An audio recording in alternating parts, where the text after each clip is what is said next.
Hello, I'm Youngjae Kim, and today I'm going to talk about our recent work for LART. And this work is in collaboration with the following collaborators, and their names and their posters are listed on the slide. And currently, Galen Shipman is with Oak Ridge Los Alamos National Lab. And this is an outline for my talk, and after I present some background and motivation, and I'm going to talk about our design and implementation for LART. And one of the biggest big data challenges is the storing, retrieving, and managing data. In a science domain, the amount of data produced every year has exponentially increased. Department of Energy's data centers, for example, ALCF and OLCF and NERSC are projected to produce 1 exabyte of data per year by 2018. On the other hand, coupling data is to combine two different data sets physically stored on different institutions to use for big data analysis. For example, there are many interesting examples for coupling data.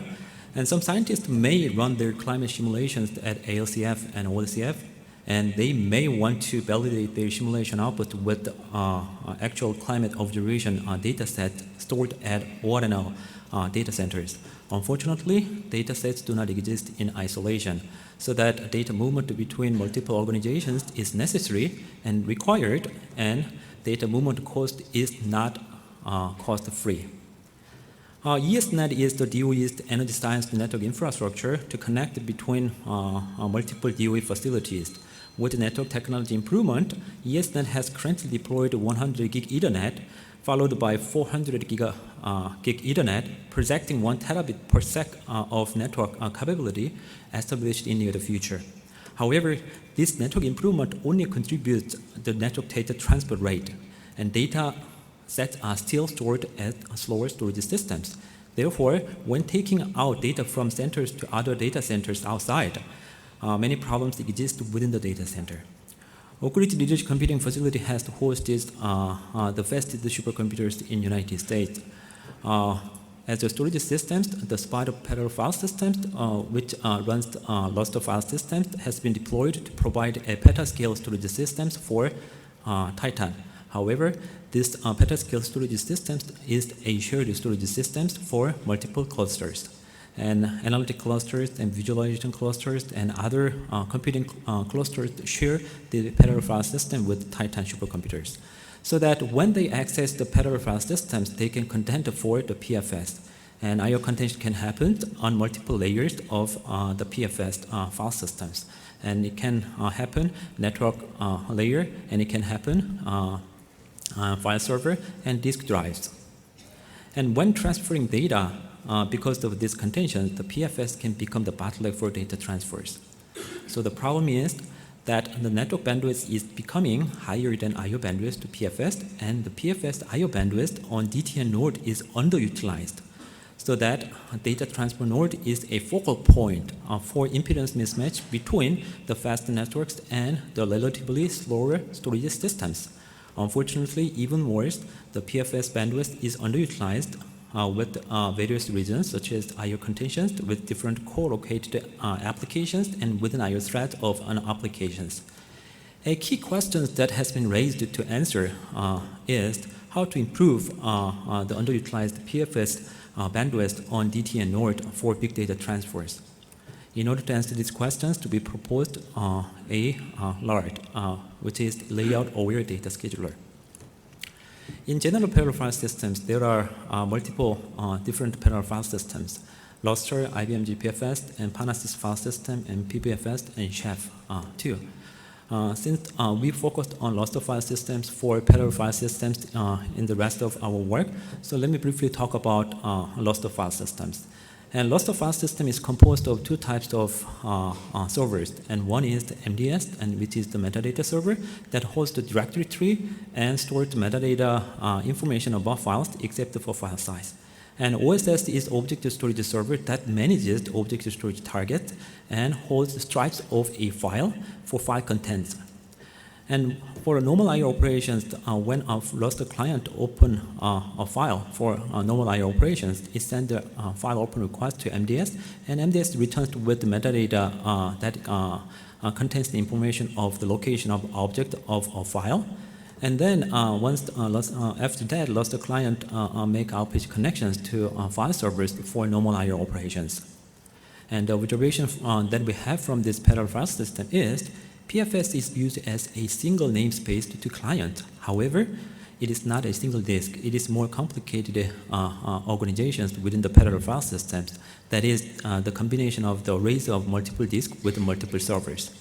PFS has been designed for parallel I/O operations. However, traditional data transfer tools do not fully utilize the available parallelism available on the PFS for I/O operations. So we call this is a traditional file-based approach, and which is ignoring the underlying file layout on the parallel file systems. And for example, what happens, a complete file can be assigned to a thread in an application for file transfer. And each thread can work on the file until the entire file is read, so that multiple threads can interfere each other when they are accessing the same disk. So here are an example. There are three files, and these three files, A, B, C, are striped over multiple disks. And suppose a thread of these applications reads a file C, which spread their stripes on OSD2 and OSD3. And suppose the thread 2 of this application reads a file B. And what happens? They can contend for the same object storage target, which is OSD3. So by that, due to these contentions, what happens? Their thread application runtime can slow down by up to 25%. And another example that can happen in a traditional file-based approach is, since it ignores the underlying file system layout, so that a multiple thread can work on a single file. So even those threads work on different stripes of a file. However, the parallelism that can be achieved with this approach can be limited by a stripe width of a file in the parallel file systems. The same example we have, and this example is the four threads are assigned to work on different stripes of a file. However, what happens? Each thread 1 and thread 2, can contend for object storage target 1, and thread 3 and thread 4 can contend for disk 3.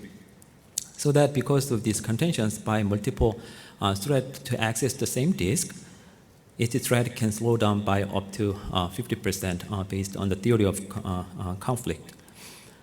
Existing bulk data movement software include Greedy FTP and BBCP. And Greedy FTP, as you may all know, it is part of Globus Toolkit, and it requires a Globus Toolkit installation for use. However, not many DOE facilities have installed this Globus Toolkit, so that it is very inconvenient for scientists to use to move their data. And it's implemented to support the multiple I/O thread for parallelism. However, it implements a file-based approach. And BBCP is the most popular data transfer tool that has been deployed in multiple data facilities for data movement, for convenience reasons, not for performance reasons. It also implements the file-based approach. BBCP is the tool that we're going to compare our large tool for performance comparison. And RFTP is another file-based approach that has optimized POSIX I/O interfaces. However, it does not fully utilize the underlying layout of files on the parallel file systems. And STP is a single-thread secure copy tool. And none of these tools are optimized for fully utilizing the parallelism available on the parallel file system for big data transfers. So that now, why does it happen? Because traditional file data transfer tools employ a logical view of files. On the other hand, the LARC that we proposed used a physical view of files instead of logical view of files. With that, LARC can understand the physical layout of files on the parallel file systems and can understand which file are composed of what object, and can understand the set of object targets that holds the object, and can understand the topology of storage servers and targets. And with this approach, we call an object-based approach, is aware of the underlying file layout of the parallel file systems. With this information, with this knowledge, a thread can be scheduled to work on any object on any disk, so that it can avoid the contentions that could have been happened in previous file-based approach. In this example, four threads can be assigned to work on different disks, so that they can avoid contentions on the servers, so that the maximum parallelism, which is 4 in this example, can be achieved, so that none of our threads can contend for object storage targets. Large has 4 design goals. The first goal is to maximize the parallelism on multi-core CPUs of data transport node. Second, it supports portability for modern network technologies. We achieve this goal using CCI, Common Communication Interface API. And third, it takes advantage of the parallelism available on the PFS for improved parallel I/O operations. And third, it implements a hotspot and congestion avoidance algorithms to avoid congested servers. So that ending goal is to have an end-to-end data transfer optimizations excuse me, to solve the impedance mismatch problems with, between the faster networks and slower storage systems. And we use the CCI for portability support for modern HPC networks. CCI is a network API for inter-process communications that can abstract out underlying network drivers for heterogeneous network technologies. This is the overview, architectural overview for large. And the left side, the large source, and the right side is large sink. CCI implementation construct endpoints, virtual device, and pre-registered RMA buffers on DRAM. And it implements 3 types of thread. And a master thread coordinates resource access and manages various internal states. And IO thread are actual worker thread to work on reading and writing data chunk. Communication thread posts in a CCI loop and transfer data. And moreover, it implements layout-aware and congestion-aware and NVRAM buffering algorithms. And similarly, large sink implement likewise large source for implementations.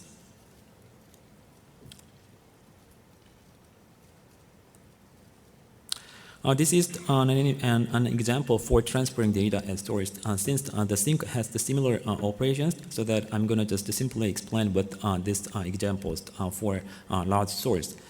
Large source implements data structures, and there are OSD queues, and as many as the number of object storage targets on the parallel file systems. And there are RMA buffers, and currently 3 slots are occupied on the RMA buffers. And suppose a scheduler master thread points to the object storage target queue 4. It dequeues on one item on the bottom from the queue and read a yellow 2 from OSD4 into the RMA buffer. And then delete that item from the queue. And with round-robin algorithms, it moves on to the next OSD queue 1 and reads a blue 2 from OSD1 into RMA buffer, and then delete the item from the queue. And now the situation comes at RMA buffer to be full. So now IO thread will go on go into sleep stages, so that it waits until a communication thread after it frees up a RMA buffer full to wake up IO thread. And once a communication thread transfer a block to free one slot from RMA buffer, and all IO threads are waken up and scheduled to work on reading and writing operations. In this example, the thread is picked and read a blue 1 from OSD2 into RMA buffer 4, and then delete the item from the queue, and so on. And large implements a congestion-aware algorithms, and it is intended to minimize the impact of intermittent congestions that can happen on the storage servers. It implements a threshold-based reactive algorithms using a threshold value for determining congested servers, and the number of skips that IO thread can skip over one or more the number of servers. In this example, simulation code are running on Titan supercomputers, and suppose it generate a bunch of IOs to overload some of object storage targets on the PFS, and OSD1 and OSD5 become hotspot. Now, large storage when they transport the data blocks, and it reads first a data block from OSD0 in this example. And since the OSD0 is not a hotspot, it can simply read as a normal I/O operations. And then next, once it attempts to read a data block from OSD1, since OSD1 is congested, so that it can be detected with a threshold value, which can be greater than the reading time is greater than this threshold, so that it can be detected as a congestion. Now, suppose now it is marked as a busy status. And now suppose the OSD5 has the same situation, so that it marked as the busy status. Now once it is scheduled to access the hotspot OSD, then simply IO thread is scheduled not to access that OSD and to access the next OSD, which is not busy. Large implement a source-based buffering algorithms for SSDs, and sourced RMA buffer can be full if the sink is experiencing widespread congestion on the servers. In this example, SSD spaces is mapped on extended memory buffer. In addition to RMA buffer, it can be used as an extended memory buffer to keep data object for transfers.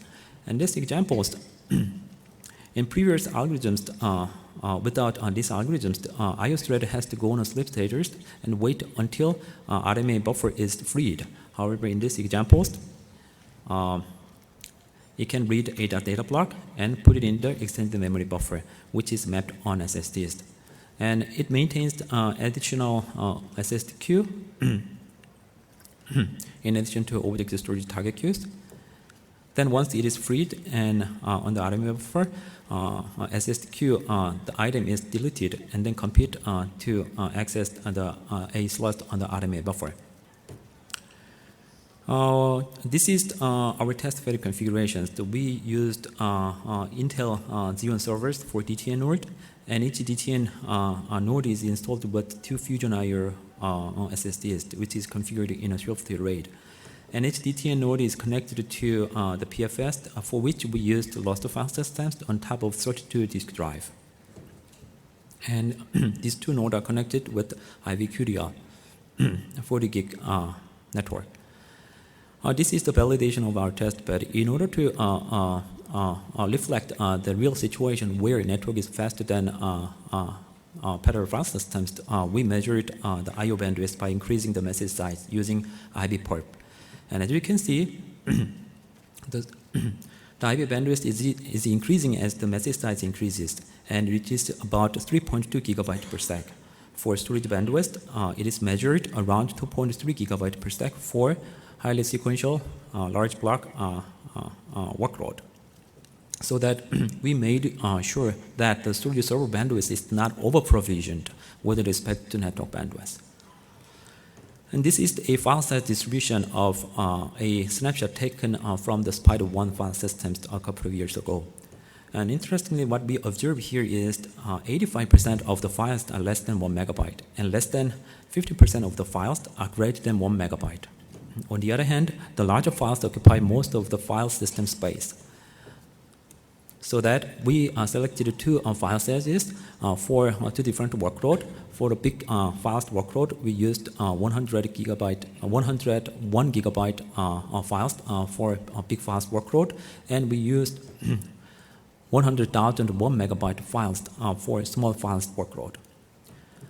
For evaluations, we have a congested environment and congested environment test. For the baseline, this is the evaluation result when a storage server is not congested. For a baseline performance comparison, we show uncongested environment test result. And as you can see from the figure, we observe large show a perfect linear scaling with respect to the number of IO threads, whereas there is little improvement with BBCP. BBCP is implemented using a file-based approach, as I explained before, and where files are transferred one by one, and BBCP uses multiple TCP streams to operate on the same file, so that the bottleneck bottleneck is determined by how the files are striped over the disk drive. We had the similar observations from the test with small file workload, and we also measured CPU memory and CPU memory utilizations, and we observed that large moderately uses system resources for CPU and memory. Next, we show the result for congested environment test. And we used the synthetic workload generator to overload disk servers to happen congested situation on the servers. This result shows to compare our algorithms with storage in congestion with a baseline where there is no algorithm to be implemented. to avoid congested servers. The red bar shows when there is no congested as a baseline for comparison. It is measured around 400 megabytes per sec for throughput. Once the round-robin algorithm is being used, the green bar shows the bandwidth can drop down to around 220 megabytes per sec. On the other hand, blue bar shows the result when our algorithm has been implemented to be used. And as you can see, as we increased, if we used the too high threshold for determining the servers, then it may not detect the congested servers. On the other hand, if it skips too many hotspot servers, then it may make false positive decisions for detecting the congested servers.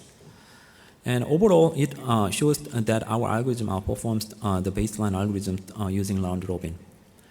And this is the algorithm. This examples to when the source PFS is only congested. And the next experiment is to when sync storage system is congested. And interestingly, the performance impact is significant compared to when source storage server is congested. And we also observed that there are random performance improvement, surprisingly, and we investigate the reason why it happens, and we figured out that the use of the buffered I/O prevented it from accurately measuring the OST's actual level of congestions. We have more experiments because of the time limit. Let me summarize what we have for the rest of experiment we have. And we studied the effectiveness of the use of flash buffering as source, and we observed that doubling the size of DRAM is very expensive, and the same throughput could be achieved using the flash memory, cheaper than DRAM memory. And also we had actual evaluations using DTN node at Oak Ridge National Lab. And in this experiment, we measured transferring data, time for transferring data from one Atlas 20 petabyte file systems to another file systems, Atlas 2. And we observed, similar to the observation we had, large shows up to 6.8 times higher data transfer rate than BBCP. And this is summary. We have identified with this research that there exist multiple bottlenecks along the end-to-end data transfer from source to sync systems, and we developed LART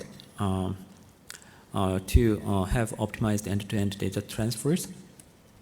And we also proposed the three algorithms: I/O slicing, an object-based approach, and layout-aware and congestion-aware, and source-based SS buffering. And our vision is to have an end-to-end optimized end-to-end virtual fast from any source to any sync, so that we provision to promote collaborative research of scientists between multiple national labs and organizations. This is what I have prepared. If you have any questions, I'm happy to take your question. Thank you.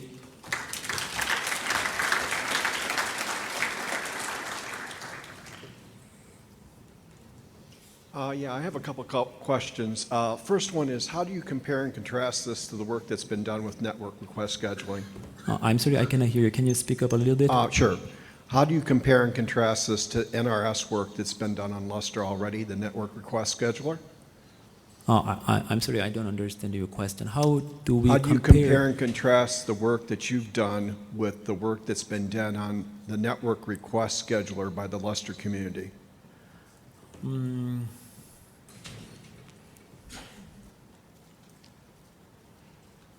Maybe I'm not familiar with the network schedule optimization in Lustre community, but I would say this work has using the file layout informations on the parallel file system, so that application level it can be smartly schedule the I/O thread to work on different servers, so that it can avoid congestions.